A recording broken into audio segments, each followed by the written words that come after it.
Glory, sehingga dia berhadapan dengan Goliat dan dia menatap Goliat. Ingat, lihat championnya manusia. Sekarang hendak berhadapan dengan championnya Tuhan. Kecil, yang ini 6 kaki. Amin. Bayangkan tinggi besar, jempolnya pun segini. Jari-jarinya 6. Ya kan? Tombaknya beratnya berapa kilo. Helmnya pun berapa kilo. Anda tahu raksasa Gad jarinya 6? Ya, betul nggak? Atau saya salah? Saya sedang bicara Goliat ya. Tapi Anda harus ingat, benih ular. Nggak ada bedanya raksasa Gad sama Goliat. Paham? Sama-sama dari kafir semuanya. Dan ini manusia besar. Panjangnya 6 sekian, beratnya 6 sekian, total jumlah daripada Goliat 666. Amin. Goliatlah 666. Besar. Wow, tak ada yang sanggup menghadapi. Para politikus pun takluk dan tunduk. Saul tunduk. Israel semua tunduk. Tapi tidak Daud. Championnya Tuhan. Wow. Walaupun ukurannya kecil, tapi yang di dalam dia lebih besar dari roh yang di dunia ini. Haleluya. Memang satu yang dilihat oleh abdinya Elisa, yaitu Gehazi. Hanya seorang abdi Allah yang sudah tua dan sudah reot. Tapi ketika Nabi Tuhan berdoa bagi Gehazi, yang dilihat melampaui jumlah tentara Syria. Amin. Dan Daud menghadapi Goliat, sang champion manusia. Ingat, champion ini menguasai dunia sekarang. Paham? Champion ini menguasai dunia sekarang. Menguasai semua bidang ilmu pengetahuan. Dikuasai oleh binatang dan patung binatang ini. Dan ia disuruhkan untuk membuat orang-orang menyembah binatang tersebut. Yang sudah pernah terluka parah, tapi yang luka parahnya sembuh. Semua yang diam di bumi harus menyembah binatang tersebut. Melalui penampilan yang aduhai dan elegan dan hebat dan tampil sangat memukau, yaitu USA. Amin. Amerika Serikat yang dipimpin oleh si nenek sihir. Praise the Lord. Haleluya. Dan Daud berhadapan dengan Goliat angka 666. Kecil dia, minoritas dari yang minoritas. Tapi dia orang percaya sejati. Dia bukan orang yang pura-pura percaya seperti Saul. Dia bukan orang tidak percaya seperti Filistin. Dia orang percaya sejati. Daud namanya.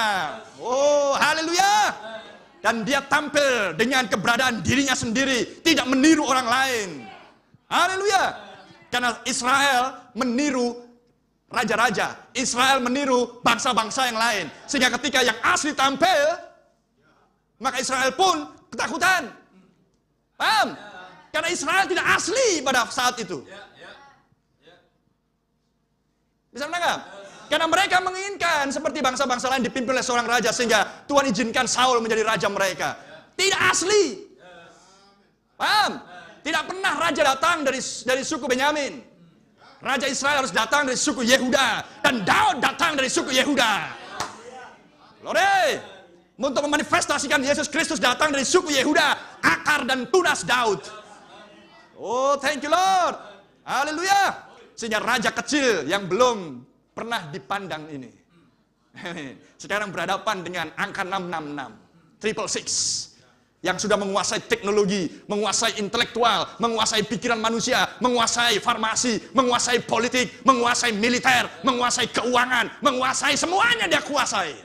Sekarang 666 tangan 666. Dan Daud kecil, tapi Nabi sudah memberitahukan, bukan soal ukuran tubuh. Nilai dari sebuah pertarungan. Nilai sebuah pertarungan adalah soal seberapa besar nyali yang di dalam petarung tersebut. Oh, glory. Itu adalah kebenaran. Sehingga Daud kecil berhadapan dengan Goliat. Harus menengadahkan wajahnya ke atas. Karena saking tinggi dan besarnya. Tapi tidak pernah menciutkan nyalinya. Dia datang dengan demikianlah firman Tuhan. Mempelai wanita, lihat ketika tarikan ketiga akan dimanifestasikan secara penuh. Demikianlah firman Tuhan. Mempelai wanita akan mengucapkan dan jadi. Praise the Lord. Nabi sudah mengatakan, kalau kamu katakan pindah gunung ini, percaya. Dan jangan bimbang. Ya, tapi nggak bergerak gunungnya. Apa dikata Nabi?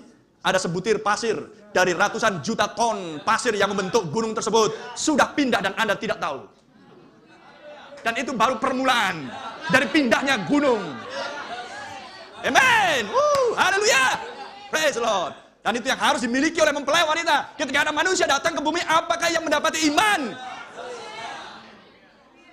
Jenis iman itulah yang diinginkan untuk dilihat oleh Tuhan di akhir zaman sesudah dia membentangkan misteri. Haleluya. Percaya kepada setiap perkataan firman Tuhan dan tidak bimbang. Berpegang pada perkataan firman Tuhan.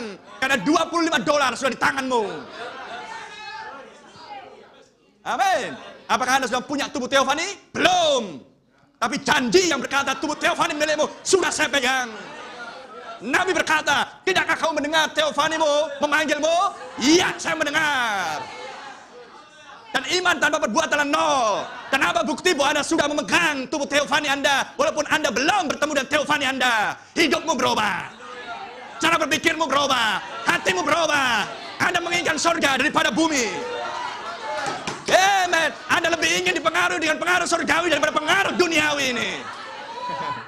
Amen. Karena ketika Anda memegang $25, Anda tidak duduk. $25.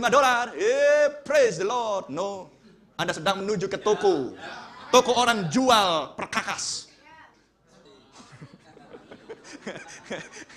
Anda sedang menuju ke toko clover.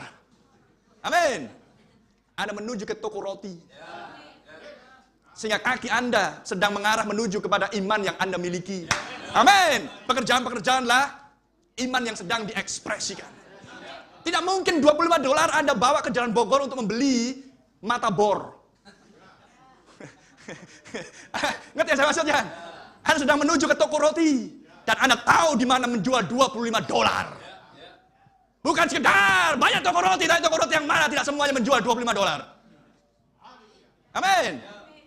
Saya punya uang 10.000 pas untuk membeli roti dan itu mengenyangkan saya. Tapi yang saya datangi adalah toko Harvest, Bakery and Pastry, yang harganya paling murah 50.000. Mana dapat? Mana imanmu?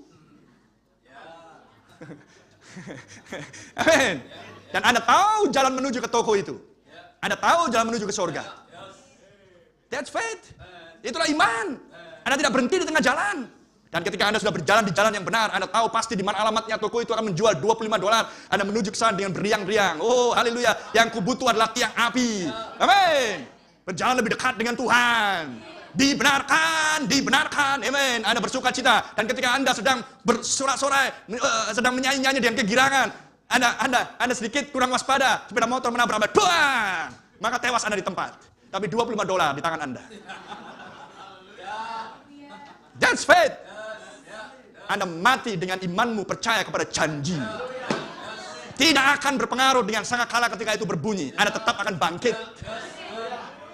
Karena iman memberikan bukti bahwa Anda memegang janji firman. $25 di tangan Anda, walaupun roti belum Anda pegang. Itu yang diajarkan oleh seorang William Marion Branham. Itulah jenis iman yang Tuhan inginkan untuk dilihat di akhir zaman. Sebelum tarikan ketiga akan dimanifestasikan secara full. Dan mempelai wanita akan mengucapkan firman tersebut dan jadi. Haleluya. Tidak bisa menjual, tidak bisa membeli, tapi ucapkan firman Tuhan. Jadilah nasi, jadilah beras. Praise Lord. Seorang yang dipengaruhi dengan surgawi, yang memandang ke atas, mengarahkan wajahnya karena penebusanmu sudah dekat. Glory. Dan yang menghargai setiap firman Tuhan dan memegangnya dan tidak membiarkan musuh untuk merampas dari hatinya.